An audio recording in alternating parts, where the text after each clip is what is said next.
You don't quit life when it's easy.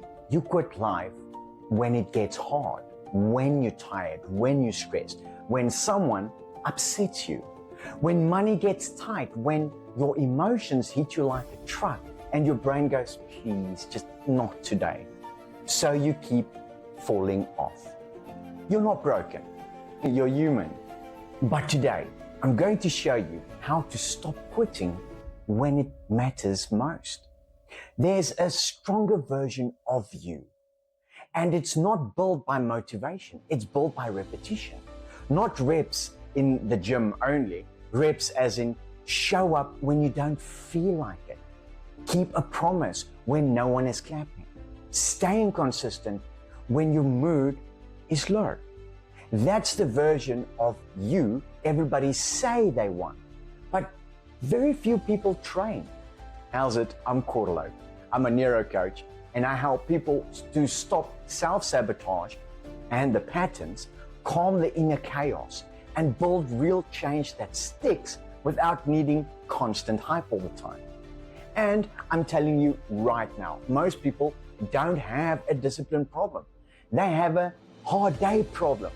They can do things when they feel great, even when they feel good. But when life gets heavy, they disappear. Most people think discipline is push harder. But if your nervous system feels unsafe, it will fight you. That's why you keep falling off even when you want it. Let me say it simpler. When your body feels stressed, your brain chooses comfort. Not because you're weak, because your system is trying to protect you. By the end of this video, you'll have a simple system for hard days, so you stop relying on motivation and you stop living in the restart cycle. And you'll know exactly what to do when life punches you in the face. If this hit you, hit that like button so YouTube shows you more content that actually helps. And comment reps if you're done starting over. So here's the loop. You start going, you feel hopeful, you're consistent for a little while, then life gets hard. And suddenly, you skip the gym. You stop the routine. You ghost your goals. You go numb with scrolling. You delay the hard conversation. You fall back into old habits. Then you feel guilty and you make it mean something about you. I always mess up. I can't stay consistent. I don't have discipline. And that shame becomes heavier than the goal. So you quit. Again, the enemy isn't comfort. The enemy is what your brain says comfort means. Because comfort can mean I'm growing or I'm in danger. If your nervous system interprets growth as danger, well, you will run, even if you want the outcome. Let me give you a scenario. There's a woman I call Monday Reset Queen. Every Monday, new plan, new routine, new notebook, new this is my era. Then Wednesday hits. Something happens, work stress, family drama, a fight, a bad night of sleep, and suddenly her brain goes, this is too much. I can't do this. So she disappears. And because she disappears, she feels ashamed. And because she feels ashamed, she waits for Monday again. This isn't laziness. It's a nervous system that only knows how to change when conditions are perfect. But life isn't perfect, so she keeps losing. The goal is not to become consistent on good days. That's easy. The goal is to become consistent on hard days, because hard days are the real training grounds. Discipline is not suffering. Discipline is not I must stick to it or I don't deserve results. That thinking is usually shame wearing a motivational mask. Real discipline is self-respect. It's you saying, I'm not going to abandon myself today. Motivation is a feeling. feelings change. If your system is based on feelings, you will be inconsistent every time. You'll do it when you're inspired. You'll quit when you're stressed. So instead of motivation, we need something stronger, a hard day protocol, a plan that works when you're tired, emotional, busy, and irritated. Most people want to feel strong, but strong is temporary. Being trained is consistent. Trained means I have a method, I know what to do when life gets hard. This is why athletes don't rely on vibes, they rely on training. And that's why I'm going to train you right now. I'm going to give you 4 steps. Not complicated or spiritual gymnastics, not rewire your childhood in one afternoon. Just practical. On hard days, most people merge with the feeling. They say, I'm having a hard life. I'm failing at life. I'm not disciplined. No. A hard day is an event, not your identity.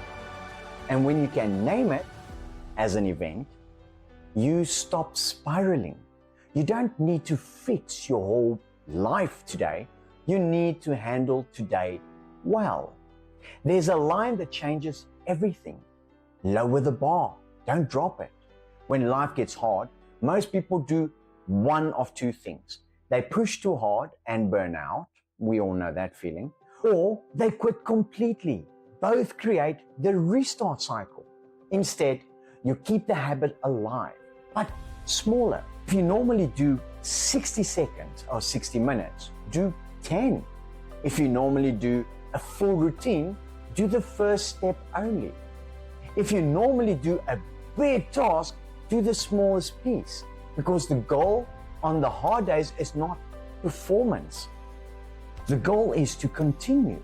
To continue builds identity. Quitting builds shame. Let's make this real. If you're trying to be consistent in the gym, hard days come. All patterns, I can't do the full workout, so I'll do nothing. New pattern, I'll do the smallest version so I don't break the chain. And that one shift does something powerful. Your brain starts learning. I don't disappear when life gets hard. That is discipline. The average person has around 20 goals. They try to do everything all at once, every goal. And when one fails, they end up doing nothing. Why not try to have one non-negotiable goal you want to achieve per season? A type of goal that if you keep doing it, you still feel proud. That type of goal. Here are some examples. 10 minutes movement, 1 page reading, 1 sales call, 1 healthy meal, 1 piece of content, 1 boundary you hold. Discipline isn't a task. Discipline is one promise kept consistently. On hard days, pressure makes you avoid. Proof makes you trust yourself. Your nervous system doesn't trust your future plans. It trusts evidence. So we build evidence. I showed up. And here's the magic. When you show up on hard days, your confidence grows faster. Not because you did something huge, because you didn't abandon yourself. There are 2 voices that make you quit. The one voice is sneaky. It doesn't say quit. It says do it later. You deserve a break. Tomorrow will be better. Just this once. We all know those. And if you fall for it repeatedly, you train quitting. Then there's the bully voice. It says you are pathetic. You never change. You lazy. You always fail. This voice doesn't build discipline. It builds shame. And shame creates avoidance. So whether you negotiate or bully yourself, you still quit.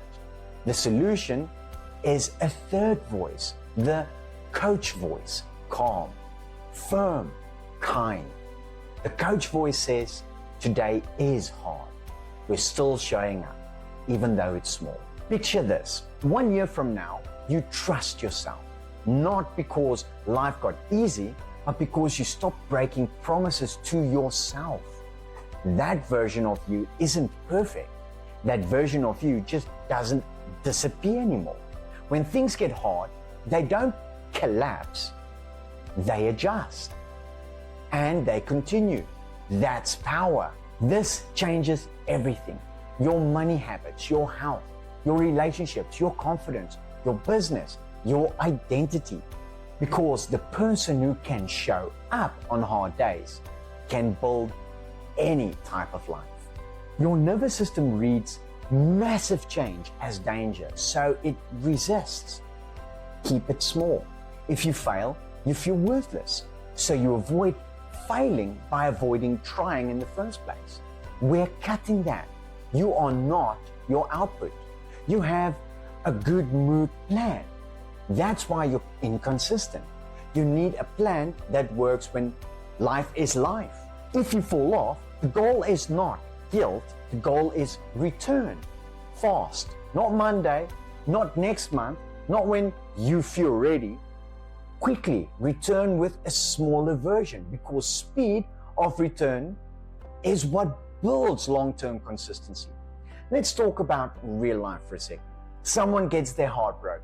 They stop eating well. They stop training. They stop showing up. And then they tell themselves, I'm weak. No, you're hurting. But if you disappear for 60 days, you add shame on top of the pain. A better move is, life is hard. I'll do the smallest version. I'll keep my promise alive. That protects your identity while you heal.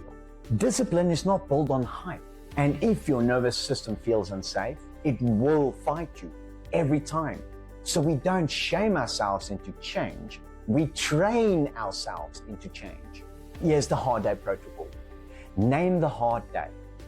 Lower the bar. Don't drop it. Protect one non-negotiable. Build proof, not pressure. That's how you stop quitting when life gets hard. If this helped you, comment reps in the comments down below and tell me what you quit the most often. Is it health, money, relationship, confidence, business? And if you want the next video, I'll show you how to build self-control without hating yourself, because self-control built on hate always snaps. Subscribe if you want more neuro coaching that actually changes your life. And if you want personal help, I've got a free session as a starting point, detailed in the description below. Because you don't need more pressure. You need a better system. Thank you so much for watching, and I'll be seeing you in the next one. Cheers.